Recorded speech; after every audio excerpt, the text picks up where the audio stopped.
Good morning everyone, my name is Lalit Soni and you are watching Drishti IAS. In this live session, we will be discussing the Indian Express newspaper. So, let's start our discussion without any further delay. So, here today we will be discussing 2-3 important topics from your, when we talk about the syllabus point of view, we will be seeing the Delimitation Commission. We will be talking about what is delimitation, we will be seeing that what are the constitutional provisions which are there in the constitution. Other than that, what is the kind of debate it has reignited recently. Okay, so we will be talking about that. Why is that the states or the specifically speaking the southern state of India, they are worried about it. Okay, so we will be talking about that. Then we will we'll be moving to the next article, that is about the SPHEREx. Okay, so when we talk about this SPHEREx, this is NASA's telescope. Okay, so we will be seeing that why it is important, and it's a new telescope. It will be launched, so we'll be talking about that and what are the objective of this particular you can say telescope. We'll be talking about that as well. Then coming to the next one, EU trade talks and the carbon tax. So here we'll be seeing that what is going on with respect to the European Union and India trade talks, and then we'll be moving to the next part, that is the carbon tax. Here we'll be discussing about the carbon tax a little bit.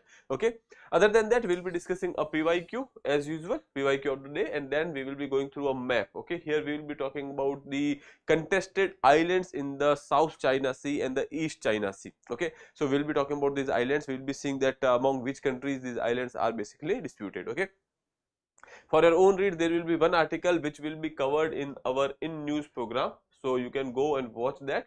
Okay, that will be a nearly 10 to 12 minutes of program wherein we will be talking about a one particular topic which is there. It is related to the gold visas or the gold cards. Okay, recently Mr. Trump has made an announcement, so it is about that. Okay, moving further, there will be explanation of the practice question which was given to you in the previous lecture, and in the end there will be a question for your practice today. So let's move further and start our discussion over here with the PYQ of the day. Sir, PDF 3 दिन से नहीं आ रही है. Okay, fine, don't worry about it. I'll be sending the PDF today itself. After this session, I'll be sending all the PDF which are pending over here. Okay, so that is about it. Then here, which one of the following can one come across if one travels through the Strait of Malacca? Now they are talking about the Strait of Malacca. Strait of Malacca is a very important water body, or you can say it is also called as a choke point. Why? Because most of the trade which is between the Asia and the, you can say, or coming from Europe and going towards the Southeast Asia or the China, this is going through this particular strait, that is Strait of Malacca. Now it is a narrow water channel which is there, and considering that you know, there is a lot of crowd which is passing through this particular area, and that is why it is called as a choke point. Okay, now from India's strategic importance, when we talk about, so from that point of view, Strait of Malacca is quite important because China's trade passes through this particular region. India's trade to the Southeast Asia passes through this particular region. Okay, so to monitor this Malacca, okay, what is important is Andaman and Nicobar. So you will be seeing that in the recent past we have been focusing a lot on the Andaman and Nicobar, specifically in the Greater Nicobar. Okay, we have a Greater Nicobar project as well, so that is why Strait of Malacca is important. Now they are saying that which one of the following one come across if they are traveling through Strait of Malacca, that is the region of Malaysia, Singapore, etc. So if we talk about Bali, you know that is somewhere in Indonesia. Java, Indonesia. Brunei is also in the vicinity of you can say Indonesia. So this is about the Indonesian archipelago. When we talk about the Singapore, Singapore is the one where you will be seeing that Strait of Malacca is. Okay, so option D is your right answer over here. If you can see this map, see this is another island of you can say Indonesian archipelago. Here you can say this is Malaysia, and here somewhere over here that is your Singapore. Okay, so on the opening you will be having Singapore, and this is basically your Strait of Malacca through which the trade passes. Here we know that this is Bay of Bengal, this is basically India, so this trade is passing like this, or any other trade which is coming from Europe sides, or you can say Red Sea region, so that will be going through this particular region, and ultimately it will be going through like this and towards the China, etc. Okay, so that is your Strait of Malacca. This is a choke point which is there in the vicinity of Andaman Sea. Okay, Strait of Malacca is a narrow channel, 890-kilometer stretch of water between the Malay Peninsula, that is peninsular Malaysia, and the Indonesian islands of Sumatra over here. Okay, it is the main channel of shipping between Indian Ocean and the Pacific Ocean. While crossing the Strait of Malacca, one would come across Singapore, which is an island city state located at the end of Malayan Peninsula. This is your Malayan Peninsula, and here it is located over here. Okay, and Indonesia. So that is about your PYQ of the day. Now we will be moving to the next one, that is basically your geography through map. Now here there are some islands which are repeatedly been asked by UPSC. They are repeatedly in news as well, because when we talk about the Southeast Asian when we talk about the South China Sea region, so that becomes important. Here you can see this region is basically a South China Sea, and in the above, in the north of that, we have the East China Sea. Okay, so if we talk about these area, you know that there are some islands which are there. There is a group of islands which are there. Okay, now there is this line called as 9 dash line. Now you can see this red line which is given, it is specifically there are 9 dashes which are there, 1 2 3 4 5 6 7 8 and 9. These 9 dashes are there. This is called as the 9 dash line. This is the area which is claimed by China. Okay, China is saying that this is the area which is under the China's sovereignty, because China's coastline is like that. Okay, exclusive economic zone, etc., that comes under this particular region.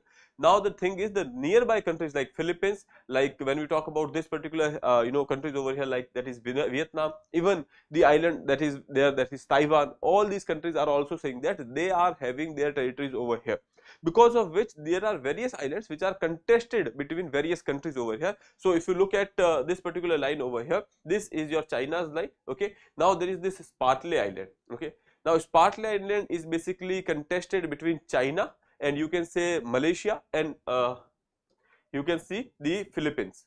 Okay, here this is Philippines, and this is you can say contested between China, Malaysia and Philippines. Okay, so that is one thing. Coming to the next one, that is your Scarborough Shoal. Scarborough Shoal, which is located over here, that is contested between you can say Taiwan and China. Okay, coming to the next one here, this is your Paracel Island.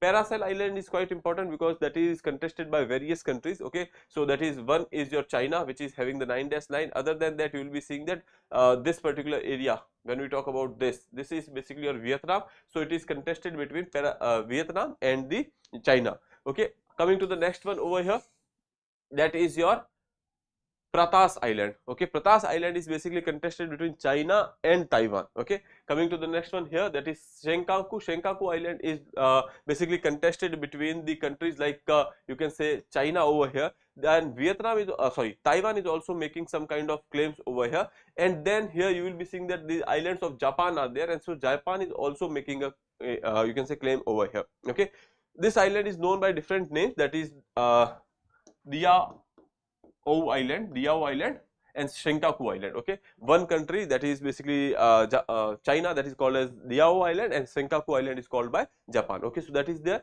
Other than that, also if you go little bit north of that, there is this Kuril Islands. Okay, Kuril Islands are contested between Japan and Russia. Okay, so this is something which you should know about. Now let's move further. Before that, I would like to tell you that Drishti IAS is offering ISGS foundation course for prelims as well as mains in the offline mode at our new center, that is Noida Sector 15. You can go to the center, visit the center, and you can get yourself enrolled over there, or you can call us on 87501 for any kind of detail. The batch is available in both Hindi as well as English medium. Admissions are open. You can visit or you get yourself enrolled. Okay, now let's move further and see the first article of the day.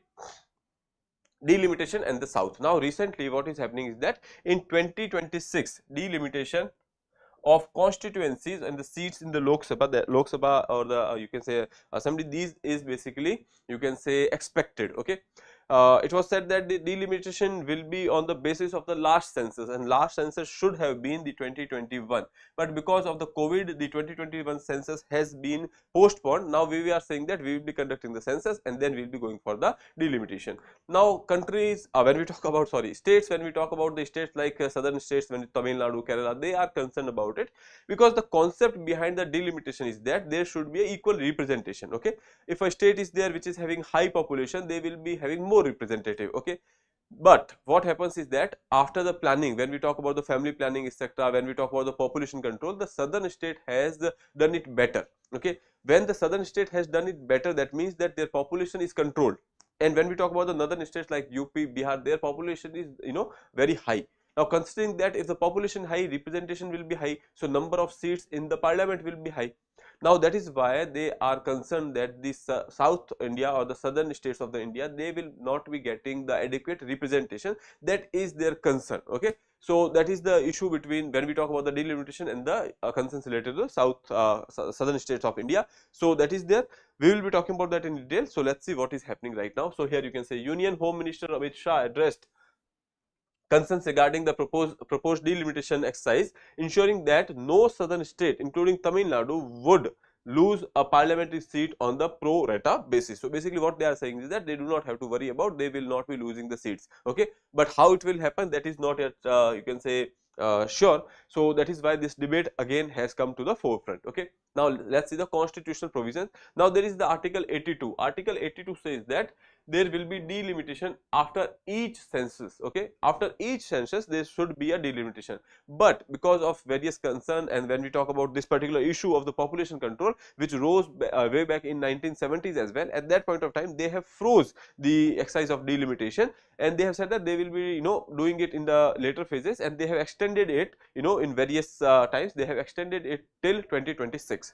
Now here you can see Article 170, that is the similar provision when we talk about the states. So define the composition of the state legislative assemblies based on the delimitation. Coming to the next one, Delimitation Act 2002. Now we have this act established the last delimitation commission, that is 2002 to 2008, okay. Now it is a question for you that till now how many delimitation commission has been, you can say, established, okay, because this is a question which has been asked by UPSC in 2024 exam, okay. Why is that? Because at that point of time delimitation in Jammu Kashmir was going on, and because of which, okay, the concept of delimitation and the delimitation commission was in news, and they have asked a question that how many of such commissions has been established. So this is the same question. You can tell me in the comment box that how many of the delimitation commission has been set up till yet, okay. So that is there. So Delimitation Act 2002 established the last delimitation commission in 2002 to 2008. Upcoming one is due in 2026. So here set to take place after the freeze on the delimitation since 1976. So last one was 1976 census was there. Now on the basis of that it was there. Now here when we talk about the 2002 and 2008, so here they have gone for the, you can say, redistribution of the constituency, and they have not gone for the number of seats or change in the number of seats, okay. So that was there. Now coming to the next part over here, why delimitation, why is that we need it? So here you can see a constitutional mandate is there to ensure fair representation on the base of the population shift. So basically what they are saying is that population is the criteria on which you will be going for the delimitation, so that every state is adequately represented in the parliament, okay. So however, let's say if your population high, representation will be high. If population is less, representation will be less, and that is the most important concern of the southern states right now. However, the number of seats in the parliament and their distribution among the states have remained static since 1976, which we have already seen. Last delimitation was based on the 1971 census, and the number of the seats in the parliament and the state assembly was frozen until 2001, okay. So they have said that in the first, when they have actually froze it, at that point of time they have said that we will be freezing it till 2001, but after that they have extended it, okay. So the freeze was extended indefinitely in 2002 to 2026, okay, to increase the population control. Then southern states opposes the delimitation due to their controlled population growth, fearing the loss of representation. Since they have controlled the population, so there are chances that they will be getting a less representation, okay. Now let's see. So here, why are southern states worried? So southern states like Tamil Nadu, Kerala, Karnataka, Andhra Pradesh, they have effectively controlled the population growth, okay. Northern states like UP, Bihar, Rajasthan have higher population growth. If the seats are redistributed on the basis of the new population data, the northern states will gain more seats, obviously because their population is high, and reducing the representation from the south. That is one concern. Other than that, also you will be seeing that if you see the political scenario of North India and South India, that is different. In the northern India, you will be seeing that there are political parties like BJP and the Congress. These are having the you can say sway. These are national parties. When we talk about the southern India, you will be having various regional parties which are there. So if the regional parties are getting less representation, so that is kind of you can say that is not very fair, okay. So that is there. Example, Kerala's population increased by 26% since 1971, while Bihar's population grown by 110%. So that is basically their concern. They are seeing is as a unfair exercise. So that is what making them worried, okay. Now that is about the delimitation. Now we will be going to the next topic, that is related to your India and EU trade talks, okay. So let's see. EU trade talks, India to red flag carbon tax, data privacy and other concerns over here, okay. So EU carbon tax, key striking point when we talk about the you can say India and EU free trade agreement talks. Okay, now the thing is, why is that carbon tax is a problem for India? Okay, India is all about saving the environment, we are conserving the environment, and we are doing really good in that front. So why is that this tax is a problem? When we talk about the carbon tax, it is a kind of a duty. Okay, so let's see, this is your UK, or I would say EU to be specific. Okay, now this is your EU, this is India. India is sending some kind of product to UK. Okay, in India it was actually produced at rupees 100. Now we are sending it, so that even every other country which is sending it, that is also in the same range. Okay, even at the UK, that is also at the same range. But what they are doing is they are putting this carbon tax over here. They are saying that if your country is producing it and harming the environment in any way, okay, or let's say your labor norms are not good, these are non-tariff barriers which are there. So if they are saying that in the process, if you have gone for the carbon emission, then you have to pay tax proportional to that. Okay, let's say there is a tax of rupees 50. I'm talking in rupees because it is easy to understand, because otherwise it will be in the, you can say dollar, or the you can say whatever currency they are using for the trade. Okay, so now this particular product which was actually sold for 100 rupees, now here when it enters to the European Union market, that is of 150 rupees. Now other countries which are having less carbon emissions, let's say if they are having better technology, let's say the Western countries, or let's say the countries from the Europe itself or from USA, they are sending the same good, but the problem is that production rate is fine, production for them is also at the same ground, but the thing is they are paying less carbon tax, and because of which India's product will not be very competitive in the EU's market, considering that that is a non-tariff barrier which is on India. Now the problem is that you are putting a carbon tax because you have harmed the environment, we have harmed the environment. But the problem is that in the last few centuries, you have been the person, or developed countries has been the person who has actually harmed the environment. So now you are putting this burden on us, we are paying the tax so that our product is competitive in the market. So that is the problem over here, and India is saying that as unfair, and it is against the principle of common but differentiated responsibility. Common but differentiated responsibility is a concept which is there in the climate agreements. Common but differentiated responsibility. Common means that it is our own common responsibility to save the planet. Okay, but differentiated how? Because you have harmed the environment for long time, okay, in a different way, and the developing countries right now, they are doing only what is fair for the development. That is one thing. You are having the technology, you are having the finances, then it is your responsibility to pay more, because historically you have actually exploited the environment much than the developing countries. So that is the idea behind the common but differentiated responsibility. Now let's see what is the issue in this particular article. EU trade talks, India is concerned on the carbon tax and the data privacy. Data privacy is another topic over here. We'll be focusing right now on the carbon tax today.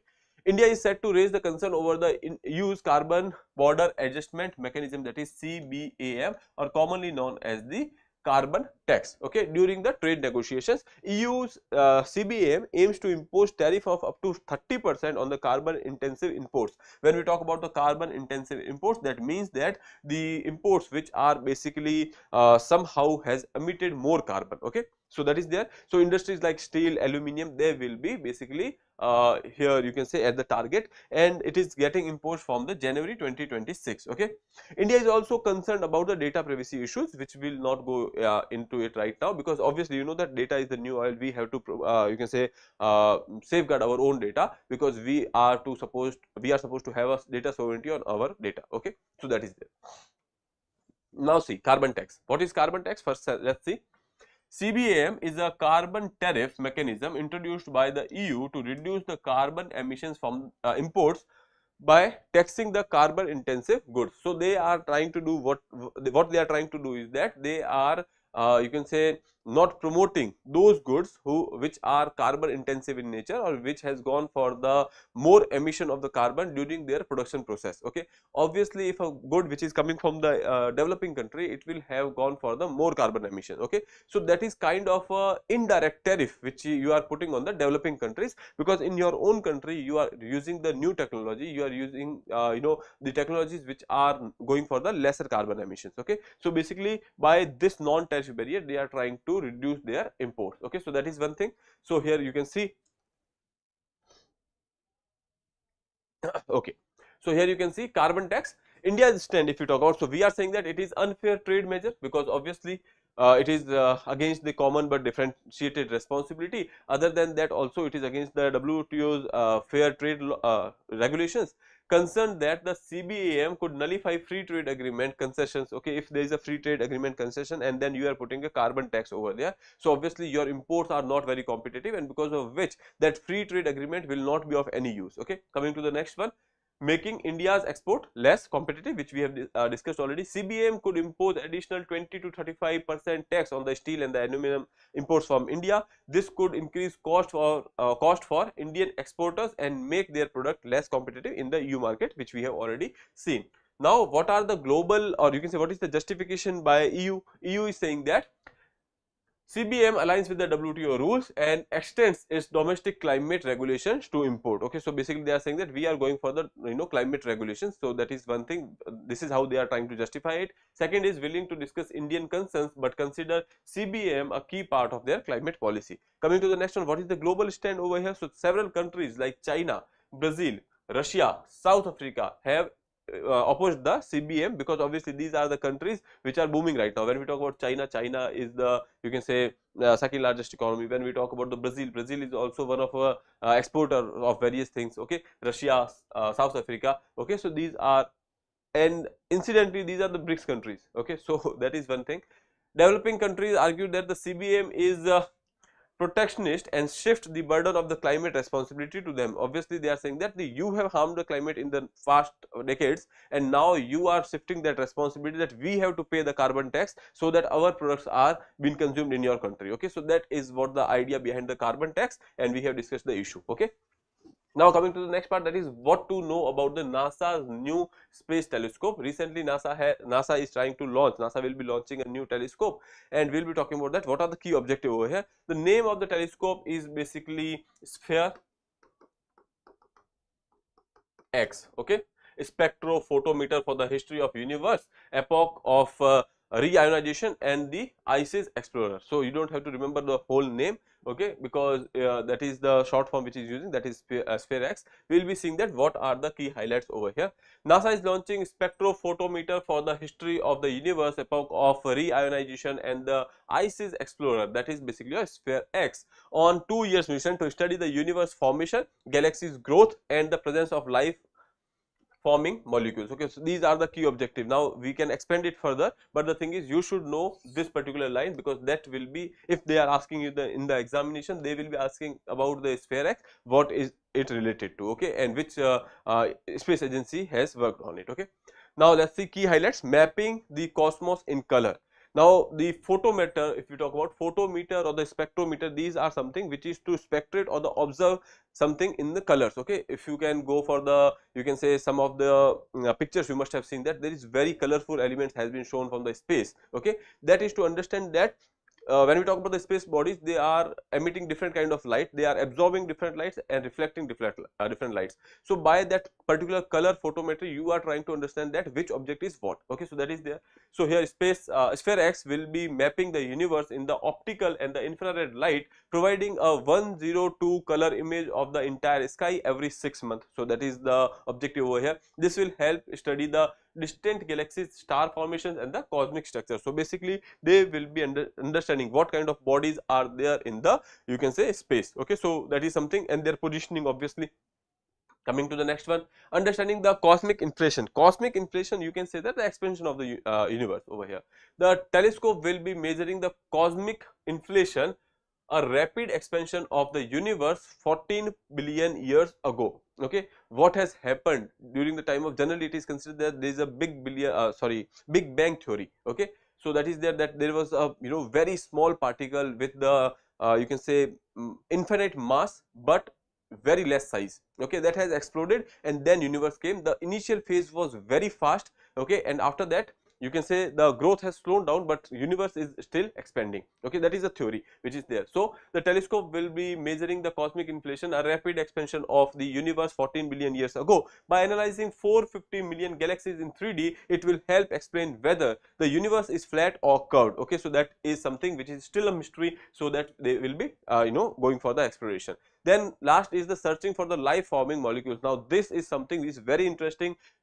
scientists are working on this for a while now, because they are trying to understand that if we are getting the life forming molecule, okay, considering that we can see that how life has evolved on the earth, okay. So that is the one of the reason. SPHEREx will detect biogenic molecules like carbon, hydrogen, oxygen in the Milky Way, that is our galaxy.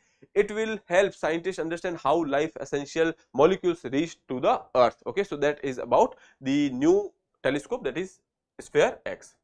Now from environment's point of view, there is this one article which is there. So I will be giving a passing reference for that. So let's see the gharials. Gharials are kind of endangered, or I would say when we talk about the IUCN status, it is critically endangered. Why gharials are endangered? How MP has led conservation efforts. Now Madhya Pradesh is the area, or Madhya Pradesh is the state which has gone for, or the maximum population of these gharials is in the Madhya Pradesh state, and they have gone for the conservation programs for a decade now, and that has given results as well, okay. So while globally if the population is declining, in MP we have seen a growth of the population. So let's see what is happening over here. So 10 gharials, a critically endangered species, into the Chambal river at the National Chambal Gharial Sanctuary in Morena. Now I would want you to remember this. Where these gharials are found? Chambal. What is the IUCN status? Critically endangered. And what is the area which is in news? That is National Chambal Gharial Sanctuary in, you can say, Morena. Morena is in MP.